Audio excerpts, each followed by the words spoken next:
Olá, amigos aprendizes do Evangelho, semana do capítulo 27 do livro Nosso Lar, e o título é O Trabalho, Enfim. Chegou a hora do André conhecer as câmaras de retificação e o Tobias está levando ele para conhecer esse lugar, lembrando daquele super convite que a dona Laura fez para ele, para que ele tomasse muito cuidado durante essas visitas de observação que ele recebeu autorização para fazer, para que ele não deixasse que a curiosidade desvirtuasse esse momento de observação. Pelo contrário, que ele buscasse mais servir do que questionar. Bom, hoje ele vai conhecer mais de perto que tipo de trabalho é esse que eles fazem nesse local e vamos ver se vai ter surtido algum efeito esse aviso, né, carinhoso que a dona Laura deu para ele. Bom, começa, o capítulo anterior terminou com eles descendo umas escadarias, né, o que já gerou uma curiosidade no André, e aí ele começa descrevendo esse lugar. Esse capítulo é riquíssimo e eu vou tentar transferir a maior parte dos detalhes possíveis aqui para vocês. Bom, primeiro ele descreve que era uma série de câmaras vastas ligadas entre si e repleta de verdadeiros despojos humanos. Eu vou descrever o que o André descreve aqui no começo do capítulo. Singular vozerio pairava no ar, gemidos, soluços, frases dolorosas pronunciadas a esmo. Rostos escaveirados, mãos esqueléticas, faces monstruosas deixavam transparecer terrível miséria espiritual. Tão angustiosas foram minhas primeiras impressões que procurei os recursos da prece para não fraquejar. Vejam, no começo do livro, ele faz uma descrição do umbral, né, de algo que ele estava vivenciando, e vivenciou, na verdade, durante 8 anos.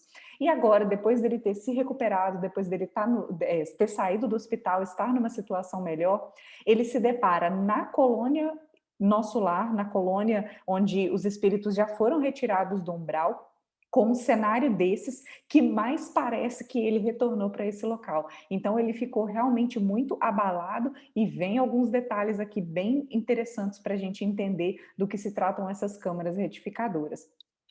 Começa com o Tobias chamando uma determinada servidora, que é a Narcisa, que é uma personagem muito importante no livro também, vai ser muito importante para o André, perguntando porque ele notou que tinham menos pessoas trabalhando no local. E ela explica que foi determinado que diversos trabalhadores acompanhassem os samaritanos, que eram um grupo de trabalho lá da colônia Nosso Lar que visitava o umbral por determinadas necessidades do serviço do dia. Bom, isso já é uma deixa para dizer assim, estamos com menos pessoas. Vamos ver se o André vai se aproveitar desse momento para oferecer trabalho. E aí um dos doentes começa de repente a gritar: Irmão Tobias, estou sufocado, isso é 1000 vezes pior do que a morte na terra, socorro, socorro, quero sair, eu quero ar. Num desespero danado, e o Tobias atendeu, fez carinho na cabeça, conversou com ele, e a Narcisa explicou que ele teve naquele dia uma crise de grandes proporções. Atenção para o tópico principal desse acontecimento. O que causou foi a carga de pensamentos sombrios emitidos pelos parentes encarnados. Ele não tinha condições mentais ainda, ele não tinha força mental para bloquear esse efeito, e aí causou um grande desequilíbrio nele. E a Narcisa vai dar alguns detalhes sobre isso. Hoje cedo, ela descreve, ele se ausentou sem consentimento, saiu a correr que nem um doido, gritava que lhe exigiam a presença no lar, que não podia esquecer a esposa e os filhos chorosos, ou seja, as emanações da família desesperadamente para que ele voltasse, né, naquela sensação de desespero, chegou totalmente para ele. E aí ele ficou clamando que era crueldade prender ele lá distante do lar. Tentaram fazer os assistentes com que ele voltasse para o leito, não teve jeito. E aí a Narcisa aplicou passes nele, que ela chamou de passes de prostração. A gente conhece passe como uma transfusão de energia, né, para fortalecer. Nesse caso, o objetivo do passe foi retirar energias dele para que ele ficasse fraco e assim que ele conseguisse voltar para o leito, já que ele estava nessa situação desesperadora. O Tobias elogiou a atitude dela e olha que coisa interessante, olha como é que esse capítulo traz um tanto de informações importantes para a gente. Vou pedir providências contra a atitude da família. É preciso que ela receba maior bagagem de preocupações para que nos deixe o Ribeiro em paz. Olha o que ele está falando. Eles estão cuidando não só daquele desencarnado, mas eles ainda estão preocupados com o vínculo familiar. E vejam, o que Tobias está falando aqui?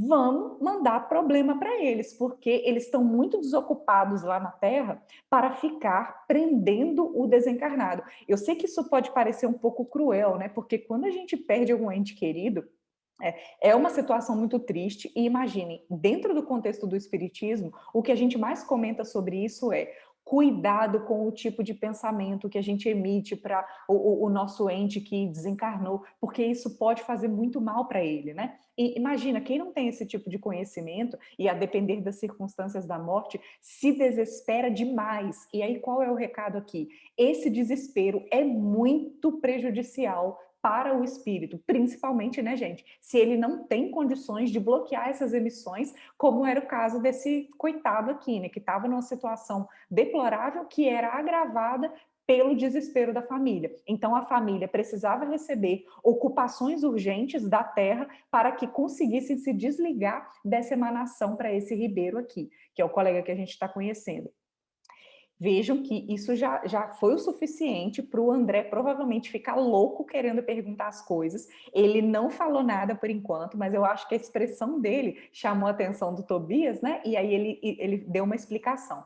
Ele falou que o moço, né, o pobrezinho do Ribeiro, permanece na fase de pesadelo em que a alma pouco mais ouve que as aflições próprias. Ou seja, ele não conseguia absorver os ensinamentos direito, ele estava muito preso ainda a si mesmo, aos próprios pensamentos e, claro, né, recebia essas emanações da família da Terra. O homem, meu caro, isso o Tobias falando para o André, encontra na vida real o que amontoou para si mesmo. Nosso Ribeiro deixou-se empolgar por numerosas ilusões. O André quis perguntar mais sobre a origem desses padecimentos, entender melhor a procedência, o histórico. E aí já veio à mente e já valeu muito o alerta da senhora Laura para que ele tomasse muito cuidado e não, inclusive nesse contexto que a gente está vendo, não tomasse o tempo do Tobias, que estava em serviço, que precisava atuar, que tinha gente precisando dele, ocupando ele com questionamentos que não iam levar a nada. Então, eu acho que agora dá para a gente entender bem o que a dona Laura quis dizer. Se ele ficasse aqui questionando, isso ia servir para quê? Só para afagar a curiosidade dele, né? Porque ele não ia poder fazer nada a respeito dessa situação, só para saber detalhes da vida dele. Bom, e nessa o Tobias conversou com o enfermo, né, dirigiu para ele palavras de otimismo, esperança, etc. E aí eles seguiram e o André seguiu atrás para conhecer um pouco mais. O André descreve que o lugar cheirava muito mal, uma exalação muito desagradável, e o Tobias explicou que esse cheiro era por causa das emanações mentais dos que ali se congregavam. Então, os pensamentos desses espíritos eram tão baixos, e além disso, somado, né, às impressões dolorosas que eles ainda tinham da morte física, isso tudo fazia com que o ambiente cheirasse muito mal, que fosse um ambiente desagradável de estar. Tobias comenta que, descrevendo, né, que essas câmaras, elas eram especificamente para entidades de natureza masculina, uma característica, né, tem as câmaras femininas também separadas, e assim, grito de um lado, Tobias, socorro, pelo amor de Deus, uma loucura, e o André já estava muito incomodado, ele descreve que o coração estava alanceado ante o sofrimento de tantas criaturas, e aí ele não aguentou e fez uma interrogação para o Tobias assim: meu amigo, como é triste a reunião de tantos sofredores e torturados. Por que esse quadro tão angustioso? E o Tobias fala, já chamando a atenção para ele, que não é para ele olhar só pensando em dor e desolação. O primeiro ponto é que eles já não estavam no umbral. Então, de certa forma, eles já estavam sendo cuidados e protegidos. No umbral, eles estariam ali, vamos dizer assim, dispostos, né, a diversas armadilhas, a diversos assédios também de outros espíritos, inclusive espíritos maldosos que podiam fazer ainda mais mal e torturar ainda mais, né? E com relação ao sofrimento deles, o Tobias também comenta: quanto às lágrimas que vertem, recordemos, falando com as minhas palavras, que é culpa deles mesmos. E ele diz assim, com palavras mais bonitas: devem a si mesmos esses padecimentos. A vida do homem estará centralizada onde centralize ele o próprio coração. Então, esses irmãos, durante a vida na Terra, o coração deles não ficou assim, não ficou muito bem direcionado para as leis divinas e agora eles estão colhendo o que plantaram. E o Tobias descreve isso de uma maneira muito legal. São contrabandistas na vida eterna. O André não entendeu direito e o Tobias alargou a explicação e eu vou transcrever aqui porque é muito interessante. Ele disse que essas pessoas acreditavam que as mercadorias propriamente terrestres teriam o mesmo valor nos planos do espírito.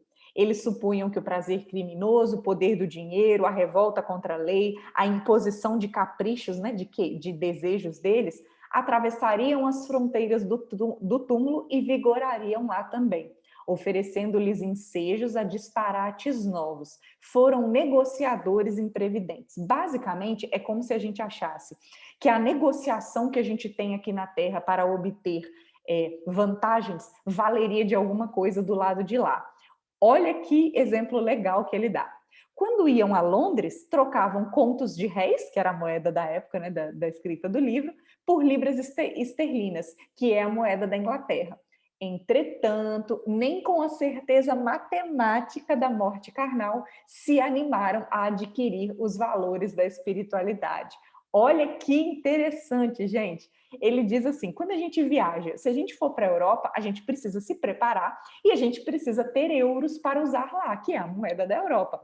Não adianta a gente chegar desprevenido, né? A gente vai passar muitas necessidades, a gente vai acabar até gastando mais do que se a gente se planejasse para isso. E a morte é uma certeza que todos nós temos. Ninguém tem absolutamente dúvida nenhuma disso, apesar de muitos deixarem de pensar, evitarem de pensar nisso. Então é o seguinte, se a gente sabe que vai morrer, a hora de nos prepararmos para essa grande viagem é agora.